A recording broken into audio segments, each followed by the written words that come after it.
بے شک الافضل صلاح الدین ایوبی کا بیٹا تھا، لیکن سلطان کی جگہ بیٹے کو بیٹھا دیکھ کر بہت دکھ ہوا۔ کھانے پر جو لوگ بیٹھے تھے ان کی بھی جذباتی حالت میرے جیسی تھی، ان میں سے بعض کے تو آنسو نکل آئے۔ اس روز کے بعد سلطان ایوبی کی صحت بگڑتی چلی گئی۔ میں اور قاضی الافضل روزانہ کئی بار ان کے کمرے میں جاتے تھے جہاں سلطان صلاح الدین ایوبی بیمار پڑے تھے۔ انہیں تکلیف میں ذرا سا بھی افاقہ ہوتا تو ہمارے ساتھ باتیں کرتے تھے، ورنہ اکثر یوں ہوتا تھا کہ وہ آنکھیں بند کیے پڑے رہتے اور ہم انہیں دیکھتے رہتے تھے۔ ان کی جان کے لیے یہ سب سے بڑا خطرہ تھا کہ ان کا طبیب خاص غیر حاضر تھا۔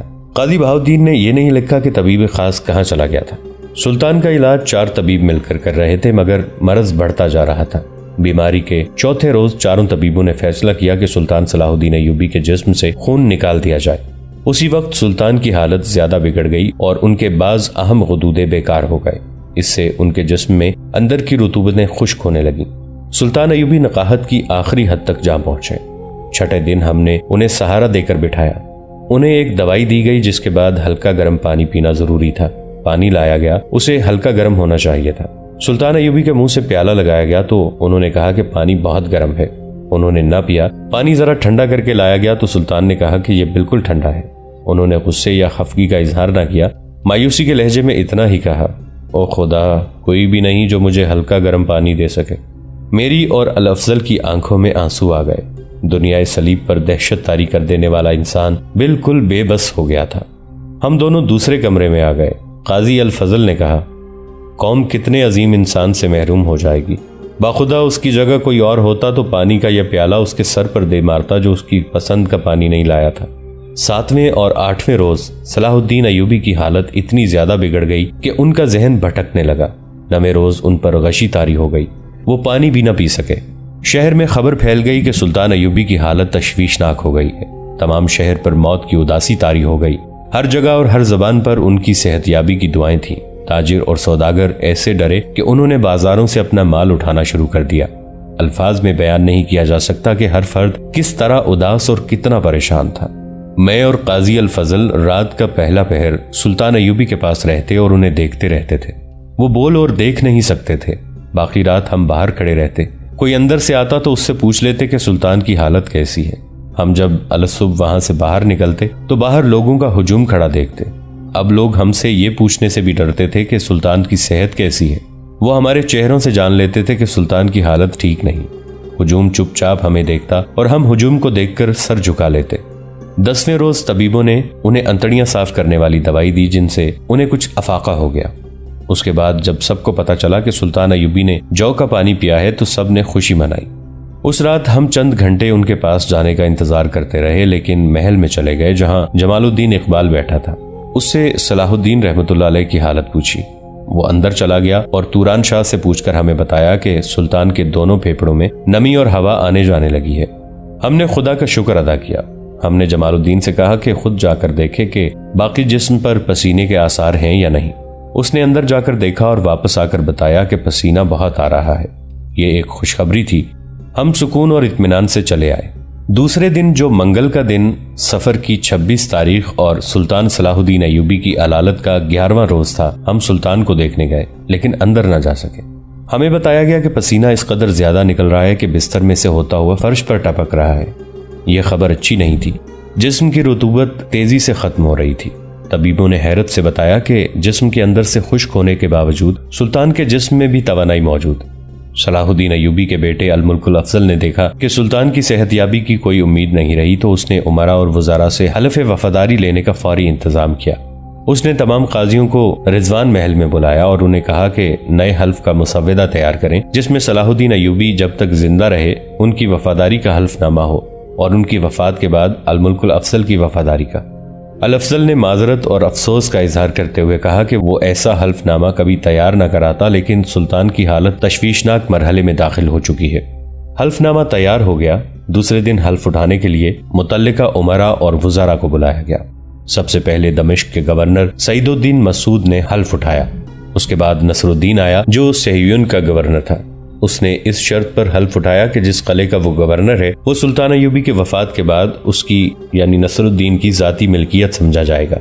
تمام امراء، وزراء اور گورنروں نے حلف اٹھا لیا۔ 2-3 نے اپنی شرائط منوا کر حلف اٹھایا۔ حلف نامے کے الفاظ یہ تھے: اس لمحے سے میں متحدہ مقصد کی خاطر صلاح الدین ایوبی کا وفادار رہوں گا جب تک کہ وہ زندہ ہیں۔ ان کی حکومت کو برقرار رکھنے کے لیے انتھک اور مسلسل کوششیں کرتا رہوں گا۔ اس کی خاطر اپنی جان، اپنا مال، اپنی تلوار اور اپنی فوج اور اپنی رعایا کو وقف کیے رکھوں گا۔ میں اس کا ہر حکم مانوں گا اور اس کی ہر خواہش کی تکمیل کروں گا۔ میں خدا کو گواہ ٹھہرا کر اعلان کرتا ہوں کہ سلطان کے بعد میں یہی وفاداری اس کے بیٹے الافضل کے لیے وقف کر دوں گا اور اس کے بعد الافضل کے بیٹوں کے لیے۔ میں خدا کو حاضر ناظر جان کر اس کے احکام کی تعمیل کروں گا۔ اس کے لیے میں اپنی جان، اپنا مال، اپنی تلوار اور اپنی فوج کو وقف کیے رکھوں گا۔ میں اپنے حلف وفاداری میں خدا کو گواہ ٹھہراتا ہوں۔ حلف نامے کی دوسری شکل یہ تھی، اگر میں اپنے حلف کی خلاف ورزی کروں تو میں حلفیہ تسلیم کرتا ہوں کہ صرف اس خلاف ورزی کی بنا پر میری بیویاں متعلقہ ہو جائیں گی، یعنی بیویاں میری نہیں رہیں گی، اور مجھے تمام ذاتی اور سرکاری خادموں سے محروم کر دیا جائے گا، اور مجھے لازم ہوگا کہ میں ننگے پاؤں یا پیادہ حج کعبہ کو جاؤں۔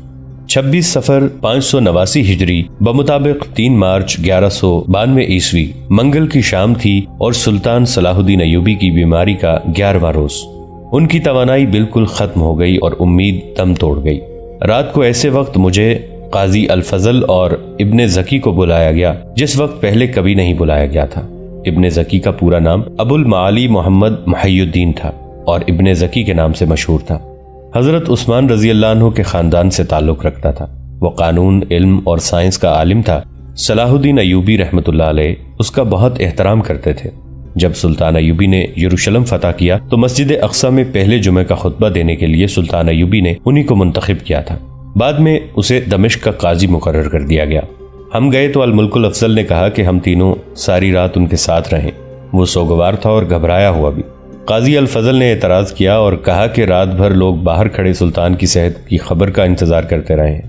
اگر ہم ساری رات اندر رہے تو وہ کچھ اور ہی سمجھ لیں گے اور شہر میں غلط خبریں پھیل جائیں گی۔ الافضل سمجھ گیا۔ اس نے کہا کہ ہم لوگ چلے جائیں۔ ہماری بجائے اس نے امام ابو جعفر کو اس مقصد کے لیے بلا لیا کہ اگر رات کو صلاح الدین ایوبی پر نزع کا عالم طاری ہو گیا تو امام اس کے سرانے قرآن پڑھے گا۔ ہم وہاں سے آ گئے۔ اس کے بعد امام ابو جعفر نے سلطان صلاح الدین ایوبی کی آخری رات کی جو رویداد سنائی وہ میں تحریر کرتا ہوں۔ اس نے بتایا کہ اس نے سلطان کے سرانے قرآن خوانی کی۔ اس دوران سلطان پر کبھی غشی طاری ہو جاتی، کبھی ہوش میں آ جاتے اور کبھی ان کا ذہن بھٹک جاتا۔ آدھی رات کے بعد 27 صفر 589 ہجری بمطابق 4 مارچ 1193 کی تاریخ شروع ہو چکی تھی۔ امام ابو جعفر نے بتایا، میں 22ویں پارے کی سورہ الحج پڑھ رہا تھا۔ جب میں نے پڑھا، خدا ہی قادر مطلق ہے، برحق ہے اور وہ مردوں کو زندہ کرتا ہے اور وہ ہر چیز پر قدرت رکھتا ہے، تو میں نے سلطان صلاح الدین ایوبی کی نحیف سی آواز سنی۔ وہ کہہ رہے تھے، یہ سچ ہے، یہ سچ ہے۔ یہ ان کے آخری الفاظ تھے۔ اس کے فوراً بعد صبح کی اذان سنائی دی۔ میں نے قرآن بند کر دیا۔ اذان ختم ہوتے ہی سلطان صلاح الدین ایوبی نہایت سکون اور اطمینان سے اپنے خالق حقیقی سے جا ملے۔ امام ابو جعفر نے مجھے یہ بھی بتایا کہ اذان شروع ہوئی تو وہ ایک آیت پڑھ رہے تھے، اللہ کے سوا کوئی معبود نہیں، ہم اسی سے مدد مانگتے ہیں۔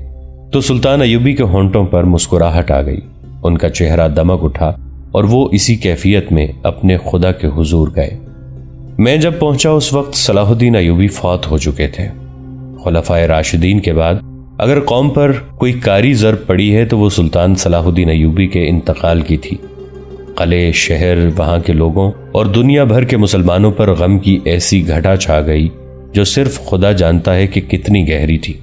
میں نے لوگوں کو اکثر کہتے سنا ہے کہ انہیں جو شخص سب سے زیادہ عزیز ہے اس کے لیے وہ اپنی جان قربان کر دیں گے، لیکن میں نے کبھی کسی کو کسی کے لیے جان قربان کرتے نہیں دیکھا۔ البتہ میں قسم کھا کر کہتا ہوں کہ سلطان ایوبی کی زندگی کی آخری رات ہم سے کوئی پوچھتا کہ سلطان ایوبی کی جگہ کون مرنے کو تیار ہے تو ہم میں سے بہت سے لوگ اپنی جانیں قربان کر کے سلطان ایوبی کو زندہ رکھتے۔ اس روز شہر میں جسے دیکھا بے اختیار آنسو بہاتے دیکھا۔ لوگ رونے کے سوا کچھ اور سوچتے ہی نہیں تھے۔ کسی شاعر کو مرثیہ سنانے کی اجازت نہ دی گئی۔ کسی امام، کسی قاضی اور کسی عالم نے لوگوں کو صبر کی تلقین نہ کی۔ وہ خود رو رہے تھے، ہچکیاں لے رہے تھے۔ صلاح الدین کے بچے روتے چیختے گلیوں میں نکل گئے۔ انہیں روتا دیکھ کر لوگ دھاڑے مار مار کر روتے تھے۔ ظہر کی نماز کا وقت ہو گیا۔ اس وقت سلطان ایوبی کی میت کو آخری غسل دے کر کفن پہنایا جا چکا تھا۔ غسل عدالت کے ایک اہلکار الدلائی نے دیا تھا۔ غسل کے لیے مجھے کہا گیا تھا، مگر میرا دل اتنا مضبوط نہ تھا، میں نے انکار کر دیا۔ میت باہر لا کر رکھی گئی۔ جنازے پر جو کپڑا ڈالا گیا تھا وہ قاضی الفضل نے دیا تھا۔ جب جنازہ لوگوں کے سامنے رکھا گیا تو مردوں کی دھاڑوں اور عورتوں کی چیخوں سے آسمان کا جگر چاک ہونے لگا۔ دمشق کی عورتوں کے بین سنے نہیں جاتے تھے۔ قاضی محی الدین ابن زکی نے نماز جنازہ پڑھائی۔ میں کچھ نہیں بتا سکتا کہ جنازے میں کتنے لوگ تھے، البتہ یہ بتا سکتا ہوں کہ سب نماز جنازہ میں کھڑے تھے، مگر نماز پڑھنے کی بجائے سب ہچکیاں لے رہے تھے اور بعض بے قابو ہو کر دھاڑے مار اٹھے۔ ارد گرد عورتوں کا بے انداز ہجوم بین کر رہا تھا۔ نماز جنازہ کے بعد میت باغیچے کے اس مکان میں رکھی گئی جہاں مرحوم نے علالت کے دن گزارے تھے۔ عصر سے کچھ دیر پہلے سلطان ایوبی کو قبر میں اتار دیا گیا۔ لوگ گھروں کو واپس گئے تو یوں لگتا تھا جیسے لاشوں کا ہجوم چلا جا رہا ہو۔ میں اپنے ساتھیوں کے ساتھ قبر پر قرآن خوانی کرتا رہا۔ میں بہاؤدین ابن شداد نے یہ یادداشتیں خلیفہ کی اجازت سے قلم بند کی ہیں اور اس تحریر کو الملک النصر ابو ظفر یوسف ابن نجم ایوب صلاح الدین ایوبی رحمت اللہ علیہ کی وفات پر ختم کیا ہے۔ خدا ان پر رحمت فرمائے۔ اس تحریر سے میرا مقصد خدا کی خوشنودی ہے، اور میرا مقصد یہ بھی ہے کہ اسے یاد رکھو جو نیک تھا اور صرف نیکی پر دھیان رکھو۔ ان یادداشتوں کے بعد یہ بتانا بھی ضروری ہے کہ سلطان ایوبی کی ایک خواہش یہ تھی کہ فلسطین کو صلیبیوں سے پاک کریں۔ ان کی یہ خواہش پوری ہو گئی۔ ان کی دوسری خواہش یہ تھی کہ فتح فلسطین کے فریضے کے بعد فریضہ حج ادا کریں، مگر ان کی یہ خواہش کبھی پوری نہ ہو سکی۔ اس کی وجہ بیماری نہیں تھی، بلکہ یہ کہ ان کے پاس اتنے پیسے ہی نہیں تھے۔ ان کی ذاتی جیب خالی تھی۔ ہلال نو کی درانتی سے فصل صلیبی کاٹنے والا مرد مجاہد، مصر، شام اور فلسطین کا سلطان جس کے قدموں میں سلطنت کے خزانے تھے، وہ اتنا غریب تھا کہ حج کو نہ جا سکا، اور اسے جو کفن پہنایا گیا تھا وہ قاضی بہاؤدین شداد قاضی الفضل ابن زکی نے درپردہ پیسے جمع کر کے خریدا تھا۔ آج فلسطین سلطان ایوبی کا ماتم اسی طرح کر رہا ہے جس طرح 4 مارچ 1193 عیسوی کے روز دمشق کی بیٹیوں نے بیان کیے تھے۔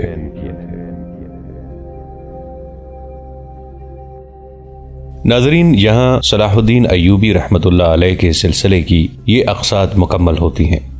اگر ان اقساط میں کسی قسم کی کوئی غلطی ہو تو اس کے لیے معذرت خواہ ہیں، اس دعا کے ساتھ کہ اللہ ہمیں اپنے اسلاف کی قربانیوں کو سامنے رکھتے ہوئے اپنی زندگی اسلام کے اصولوں پر گزارنے کی توفیق عطا فرمائے۔ ہمارا اور آپ کا اللہ نگہبان۔